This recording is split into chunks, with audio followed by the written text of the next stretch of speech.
nyingi sana, nguvu kuhubiri Bwana hutoa. Tafakari kisa cha Musa alivyosita kauli nyingi zilimuhoza hofu kukwepa kutangaza Injili. Sababu zimekuwa nyingi, mbona watu wengi. Tafakari kisa cha Yona alivyokataa kwenda Ninawi, wengi hutoa udhuru. Njoni kwangu mimi na wewe, enda ukaokoe, tukahubiri Injili ya Yesu.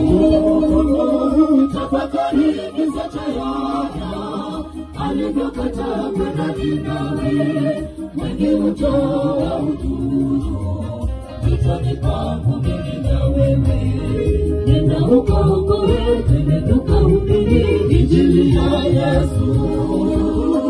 Tafakari kisa cha Yona alivyokataa kwenda Ninawi, wengi hutoa udhuru. Njoni kwangu mimi na wewe, enda ukaokoe, tukahubiri Injili ya Yesu. Tafakari kisa cha Yona alivyokataa kwenda Ninawi, wengi hutoa udhuru. Njoni kwangu mimi na wewe, enda ukaokoe, tukahubiri Injili ya Yesu.